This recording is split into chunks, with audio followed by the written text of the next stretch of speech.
আসেন আপনাদের আজকে কিছু দেখায়। আমরা জাতি হিসেবে এতটাই অমানুষ যে আছে, আমাদের দ্বারা কোনো কাজই ভালো মতো হয় না। তার একটা উদাহরণ দেখবেন, এই দেখেন রেল লাইনটা দেখেন, পুরো 1 আঙ্গুল পরিমাণ ফাঁকা।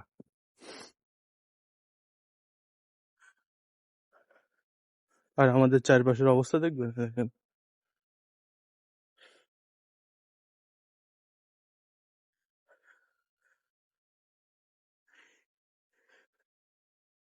এটা ঢাকা টু নারায়ণগঞ্জ রেল লাইনের অবস্থা।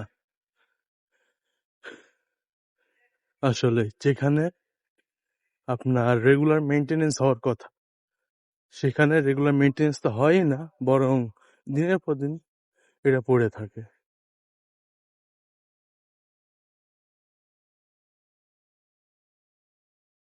কোথাও রেল লাইন 1 আঙুল পরিমাণ উঁচা, কোথাও রেল লাইন 1 আঙুল পরিমাণ নিচু। যখন চলে খটখট খটখট খটখট শব্দ হয়। কিন্তু আপনি গ্যান্ডেরের রেল লাইন গুলা দেখেন, যেটা পদ্মা সেতুর জন্য তৈরি করা হয়েছে, একদম মাখনের মতো চলে, স্মুথ।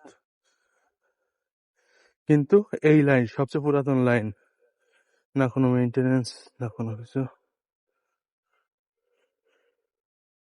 শুধু অবহেলায় পড়ে আছে।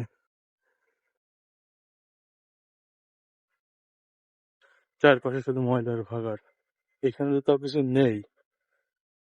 পিছনে যেদিক ফেলে আসলাম ওখানে আরো বেশি স্তূপ হয়ে রয়েছে। রেলওয়ে বিভাগের উচিত এদিকে নজর দেওয়া। এখান থেকে নারায়ণগঞ্জের সমস্ত মানুষ ঢাকায় প্রবেশ করে, কিন্তু এই লাইনে এতটা 12টা বেজে রয়েছে এই লাইনের, যা বলার কথা না।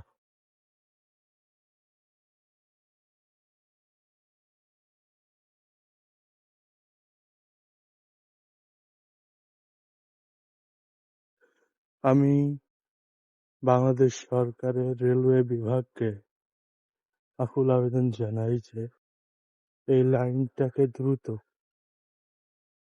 সার্ভিসিং এর আওতায় আনা হোক, কারণ এই লাইনে যখন তখন দুর্ঘটনার সম্ভাবনা রয়েছে। বিনীত অনুরোধ থাকবে, আপনারা ইন্সপেকশন করুন এবং সিদ্ধান্ত নিন। দেখতে পাচ্ছেন কতটা ফাঁকা এখানে, এতটা ফাঁকা হলে ট্রেনে তো এমনি শব্দ হইব। আর তাছাড়া যখন তখন দুর্ঘটনা ঘটলে এই নারায়ণগঞ্জ অঞ্চলের মানুষ বিপদে পড়বে, কারণ তারা ঢাকায় সময় মতো আর যেতে পারবে না।